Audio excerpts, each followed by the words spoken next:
Good morning, Chargers. Before we begin, we want to take a moment to acknowledge the deep sadness in our community. Our hearts are heavy, and we know this loss or ask a teacher for help getting connected.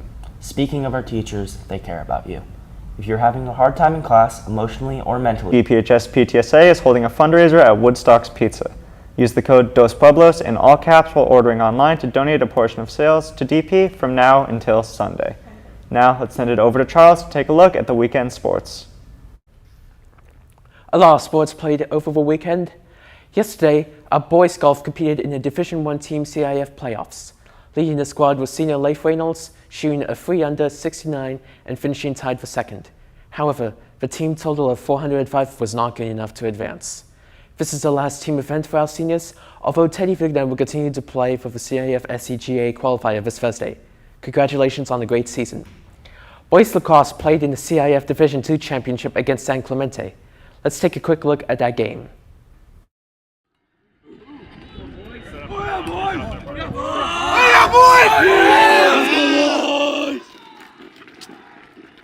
Last night, our Chargers headed up to San Clemente to face off against the Tritons in the CIF Final Championship match.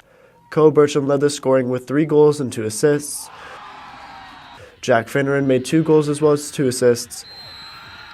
Gus Miller also made 2 goals but only 1 assist, while Parker Bentley made 2 assists and Danny Perez made 12 saves. It was a tough game going back and forth all night. The game was always within 1 to 2 goals. Unfortunately, our Chargers lost, unable to complete their perfect season, falling just short of San Clemente 8-7 in the final CIF championship game. For DP News, I'm Lucas Abugzala reporting. What a game, and congratulations, boys, on your historic season. They ended with the best record in the state, 21-1. Moving on to track and field, Colin Gully delivered a standout performance Saturday at the CIF 7-section finals at Moore Park High School, setting 2 lifetime bests in one day. He finished 4th in the 1600 meter with a time of 4:13.11, a 7-second drop from his previous best, qualifying for the CIF Masters meet. His time ranked 14th overall across all heats and is the second fastest 1600 meter in school history, behind only Brian Fernandez's 4.112. In a tactical race, Gully stayed with a race leader from Newbury Park, who broke the meet record. As others faded, Gully surged ahead, securing a spot in the State Masters meet. Less than 2 hours later, Gully returned for the 800 meter, placing 8th with a new personal best of 1:57.28. Though it didn't qualify him for the next round, it capped a strong season in the event. Congratulations, Colin. On Friday, our baseball team played their first playoff game against Catella High School in Anaheim. It was a tight game throughout and went to extra innings. Here comes that 2-2 pitch. Oh, right up the middle, that's a base hit. Last Friday, our boys baseball had an electric away game against Catella for their first round of CIF playoffs. On the defense side of things, Seth Tedeschi started off hot, throwing 2 innings and striking out 1 batter, while Derek Brunette pitched 6 innings of shutout while striking out 2 batters. After scoring in the first, DP fell behind until Xander Hodja hit an impressive 2-run homer at the top of the 6th. The game remained close, but in the top of the 11th, Charlie Potter hit a leadoff double that was finished off by Marcus Carbajal with a 2-run homer. Overall, DP came out with the win, winning 5-3 and will advance to the next round of CIF playoffs. For DP News, it's been Justin Powell reporting.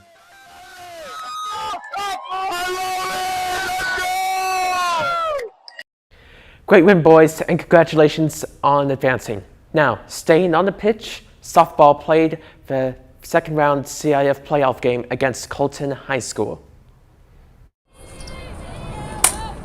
Last weekend, our Charger softball team traveled down to San Bernardino County to face off against the Colton Yellow Jackets in round 2 of CIF playoffs. Casey Hurley delivered an unforgettable performance, hitting 3 home runs and driving in 7 runs to lead DP. Hurley's first homer in the 3rd gave the girls a 2-0 lead, and in the 4th, she launched a grand slam to break the game wide open. Colton answered with a sacrifice fly, but DP responded in the 6th with Anastasia Bruner's homer and Hurley's 3rd blast of the day. Caitlin Ashby was solid in the circle, giving up just 5 hits and getting key defensive plays from Zella Cassidy and the outfielders. In the 6th, Carano and Cassidy turned a slick double play to end the inning. The Chargers' dominance resulted in the 10-2 win over Colton. Reporting for DP News, this has been Stephen McElroy. Great job, girls. Keep on winning. On Saturday, May 24th, Dos Pueblos Avid program will be hosting a car washing fundraiser in the student parking lot from 11 a.m. to 2:30 p.m. For a wash and dry for your car, the cost is $25, and for a full wash, the cost is $35. Make sure to show up for a good time and a clean car. Now, here's the Mamma Mia recap for all showings in the past few weeks. Mamma Mia was a lot of fun, so if you missed it, make sure to buy the video yearbook. This Thursday, there will be a mandatory meeting for all clubs regarding club renewal. All clubs who want to renew their application must show up and turn in their paperwork, otherwise they will be deactivated for the next school year. The meeting will take place during lunch on Thursday in room P2. Reminder that this meeting is mandatory, so all club leaders must show up in order to renew their club. Today is the annual Dos Pueblos blood drive that's taking place in the cafeteria. Let's send it over to Stephen McElroy, who's there now. Today in the cafeteria is the DP annual blood drive. The blood drive serves Santa Barbara and Gleeded with much needed blood. Each screening will feature a powerful documentary film that highlights different facets of climate justice, followed by community discussion on the issues raised in the film. These conversations aim to inspire awareness, encourage actions, and foster solidarity among viewers. The final showing is of the film 2040 on Thursday from 4 to 6 p.m. This project was supported in whole or in part by the U.S. Institute of Museum and Library Services under the provisions of the Library Services and Technology Act, administered in California by the state librarian. Now, let's send it over to Charles for your sports today. I'm back with your sports today. We've only got one sport playing today. Baseball is continuing their playoff run thanks to their win over Catella High and will be playing at Valencia High School for the second round. We wish good luck to them. That's all from me today. Now back over to Jackson. Thanks, Charles, and good luck to baseball and CIF. This Friday in the Greek, leadership is hosting Bombs Away.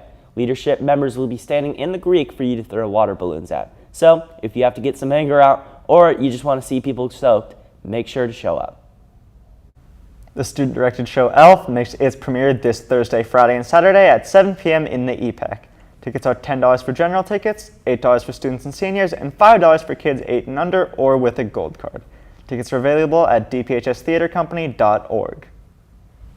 Well, that's all for today, DP. Make sure to check out our Instagram at DPNews805. And thanks for watching.